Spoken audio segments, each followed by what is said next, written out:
Recently under one of my videos, a kind YouTuber suggested a 12-minute flashlight video to get all the clicks. Just effing review the thing, don't add humor. Make a 4-minute video max. It puts the lotion on its skin. Fair enough. How about the Nitecore EC20 you can get at Tech Tool Supply? This flashlight uses an XML2 cool white emitter, got that coated glass lens, smooth reflector, it's made from aluminum, has that HA3 hard anodizing, because it's Nitecore, son. You're like, cool, we're moving right along here. What does it come with? A lanyard and a spare O-ring. So how about those dimensions and weight? Oh, and by the way, its head is compatible with several Nitecore branded diffusers and filters. Check out their website to find out which ones. The Nitecore EC20 operates off 2 button-top CR123A batteries, which I did not test the light with, or standard and recommended rechargeable 18650 lithium-ion rechargeable. Only button-top cells work with this light. I use Nitecore's own protected 3400 milliamp hour cells for all of my testing. And guess where you can buy that cell? So how's this for efficiency so far? You're like, nice. Whoa, not so fast. We're at the user interface part, which often slows these videos down, and you can see whether or not I put the lotion on my skin, or cut my fingernails often, or wash my hands. Okay, so put the battery in. The EC20 has a single button that gives you total control over the light. Total control. A quick press turns it on and off. To scroll through the modes, press and hold. It scrolls through all 4 main output modes of the light, from lower, then low, then mid, and high. Release when you get to the mode you want. It has mode memory on the non-flashing modes, so when you turn it off and turn it back on, it's on the same mode as you last left it on. To get to the real reason why you bought the light, the strobes, double-click the switch while off or on. You get fast strobe first, then press and hold while it's in strobe to get to SOS, and then location beacon. Strobe loop doesn't have mode memory no matter how many people you kill. Sorry.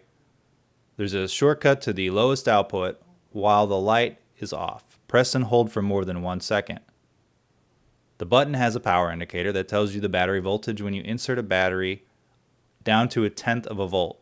A quick way to do this is to loosen the tail cap slightly and tighten it. Since this light uses an electronic switch, I recommend always unscrewing the tail cap slightly to lock out the light when you're not going to be using it for an extended period of time, or carry it in your purse or bag or whatever, like the gunny sack with all the body parts in it.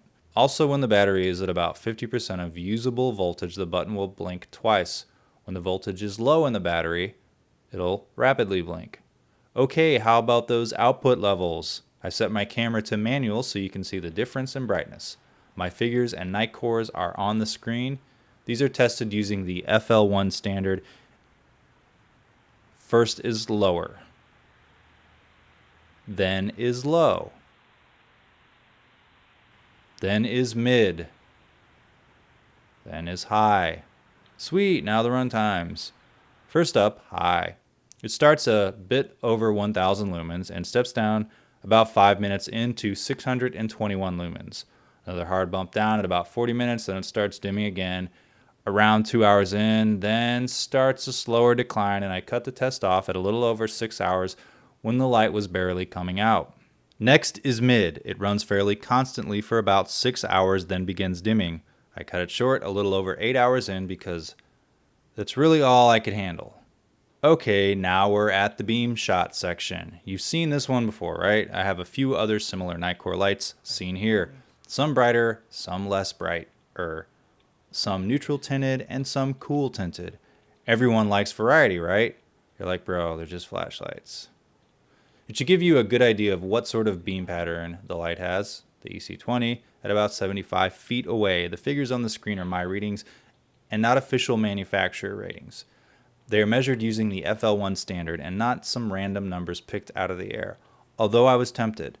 Okay, so what else? The light is impact resistant to 1.5 meters and waterproof and dustproof to IPX8 standards. You've seen enough of my videos so you know what those are by now, right? I hope so. And although this light does not come with a clip, Nitecore does make a clip for it. And I'll put the model number on the screen so you can search for it on the internet instead of that other thing you always search for. Okay, well, any final thoughts? Because we're trying to make this brief, right? Well, this is a high-powered, reasonably priced light that you can get at Tech Tool Supply, a Michigan-based authorized retailer of Nitecore who supplied this light for review.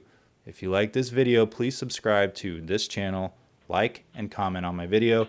And if you don't, well, I'm sure you had a really good reason, especially since you made it to the end of the video.